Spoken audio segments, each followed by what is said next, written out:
അപ്പോൾ നമ്മുടെ കയ്യിൽ ഇവിടെ ഒരു ചാക്കിനകത്ത് കുറച്ചധികം കരിയില ഇരിപ്പുണ്ട്. അപ്പോൾ ഈ മിറ്റമൊക്കെ അടിക്കുമ്പോൾ വരുന്ന കരിയില അതൊരു ചാക്കിനകത്തിട്ട് ഇങ്ങനെ കൂട്ടി വെക്കുന്നതാണ് കേട്ടോ. അപ്പോൾ നമ്മൾ ഈ കരിയില ചാക്കിനകത്തിട്ട് കെട്ടി വെച്ചേക്കുന്നത് വളം ഉണ്ടാക്കാനാണ് കേട്ടോ. അപ്പോൾ ഇത് വളമാകണമെങ്കിൽ ആദ്യം ഈ കരിയില നന്നായിട്ട് പൊടിഞ്ഞ് മണ്ണുമായിട്ട് ചേരണം. അപ്പോൾ അങ്ങനെ ചേരാനായിട്ട് നന്നായിട്ട് പൊടിഞ്ഞ് കിട്ടാനായിട്ട് നമ്മൾ ചാക്കിനകത്ത് കരിയില ഇട്ടിട്ട് ചാണകം അതുപോലെ തന്നെ കുമ്മായമൊക്കെ ഇട്ട് കെട്ടി വെക്കും. അങ്ങനെ കെട്ടി വെച്ചിട്ട് ഒരു 4-5 മാസമൊക്കെ കഴിയുമ്പോഴത്തേക്കും ഈ കരിയിലെല്ലാം പൊടിഞ്ഞ് നല്ല കറുത്ത നല്ല മണ്ണ് പോലെ ആയി മാറും. അപ്പോൾ നമുക്ക് നല്ല അടിപൊളി വളമായിട്ട് യൂസ് ചെയ്യാൻ പറ്റും. നല്ല സൂപ്പർ ഫെർട്ടിലൈസറാണ്. അപ്പോൾ നമുക്കുള്ള പ്രശ്നം എന്താണെന്ന് ചോദിച്ചാൽ നമുക്ക് ഈ കരിയില പൊടിഞ്ഞ് കിട്ടാനായിട്ട് അത്രയും സമയമെടുക്കും. അപ്പോൾ സമയമാണ് നമ്മുടെ മുന്നിലത്തെ പ്രശ്നം. അപ്പോൾ ഈ കരിയില നമുക്ക് ആദ്യം തന്നെ ഒന്ന് പൊടിച്ച് വെക്കാൻ പറ്റിയാൽ ഈ 4-5 മാസം എന്നുള്ളത് ചിലപ്പോൾ ഒരു 1.5 മാസം അല്ല 2 മാസം കൊണ്ട് നമുക്ക് നല്ല കരിയില വളമാക്കി എടുക്കാൻ പറ്റും. നമുക്ക് അധികം ഒന്ന് പൊടിക്കണം. ഇത് അപ്പോൾ പൊടിക്കണമെങ്കിൽ നമുക്ക് എന്തെങ്കിലും ഒരു മെഷീൻ വേണം, ഒരു പൊടിക്കാനുള്ള ഒരു കരിയില പൊടിക്കാനുള്ള മെഷീൻ. അപ്പോൾ നമ്മുടെ മെഷീനിൽ നമ്മൾ കരിയിലയൊക്കെ പൊടിച്ചെടുത്ത് കഴിയുമ്പോഴത്തേനും അത് ഇങ്ങനെ ഇരിക്കും, കണ്ടില്ലേ? അപ്പോൾ ഈ നല്ല രീതിയിൽ തന്നെ ഇത് പൊടിഞ്ഞിട്ടുണ്ട്. അപ്പോൾ നമ്മുടെ ഈ മെഷീനിൽ ഇട്ട് കഴിയുമ്പോഴത്തേക്കും കരിയില അതുപോലെ നന്നായിട്ട് പൊടിഞ്ഞ് കിട്ടും. അപ്പോൾ നമ്മൾ ഈ കരിയില പൊടിക്കാനായിട്ട് ഉണ്ടാക്കിയ മെഷീൻ ഇതാണ് കേട്ടോ. ഓക്കെ, അപ്പോൾ ഇതിൻ്റെ ഈ ഒരു താഴ്ഭാഗം ഇതൊരു സാധാരണ മിക്സി തന്നെയാണ്, വേറെ വ്യത്യാസമൊന്നുമില്ല. ഈ ഒരു ജാറാണ് നമ്മൾ മോഡിഫിക്കേഷൻ വരുത്തിയിട്ട് ഇങ്ങനെ ആക്കിയെടുത്തത്. അപ്പോൾ ഈ ഒരു പ്രൊജക്റ്റ് നമ്മൾ ചെയ്തേക്കുന്നത് ഫുള്ളായിട്ട് സ്ക്രാപ്പ് വെച്ചാണ് കേട്ടോ. അപ്പോൾ ഈ ഒരു മിക്സി ആണെങ്കിൽ പോലും നമ്മൾ സ്ക്രാപ്പായിട്ട് ഇപ്പോൾ എടുത്തോണമെന്നാണ്, വർക്ക് ചെയ്യുന്ന മിക്സി ആയിരുന്നില്ല, നമ്മൾ നന്നാക്കി വർക്ക് ചെയ്യുന്ന മിക്സി ആക്കി എടുത്താണ്. അപ്പോൾ ഈ ഒരു പ്രൊജക്റ്റ് നമ്മൾ പറയുകയാണെങ്കിൽ മൊത്തം 200 രൂപ നമുക്ക് ചിലവ് വന്നിട്ടുള്ളൂ, വെറും 200 rupees. ഓക്കെ, അപ്പോൾ എന്തായാലും നമുക്കിനി എങ്ങനെയാണ് ഇങ്ങനെ ഒരു മെഷീൻ ഉണ്ടാക്കിയെടുക്കുന്നത് നോക്കാം. ഓക്കെ,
അപ്പോൾ നമ്മൾ എങ്ങനെയാണ് നമ്മുടെ കരിയില പൊടിക്കുന്ന മെഷീൻ ഉണ്ടാക്കിയെടുത്തതെന്ന് എല്ലാവരും കണ്ടു കാണുമല്ലോ.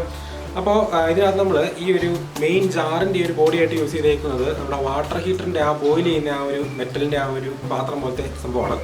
നല്ല കട്ടിയുള്ളതായതുകൊണ്ട് പെട്ടെന്നൊന്നും പോകുന്നില്ല, നമുക്ക് ജാറായിട്ട് യൂസ് ചെയ്യാനായിട്ട് അടിപൊളി സാധനമാണ്. ഓക്കെ, അപ്പോൾ എന്തായാലും നമുക്ക് ഇനി ഇതുകൊണ്ടൊന്ന് കരിയില പൊടിച്ച് ടെസ്റ്റ് ചെയ്ത് നോക്കാം.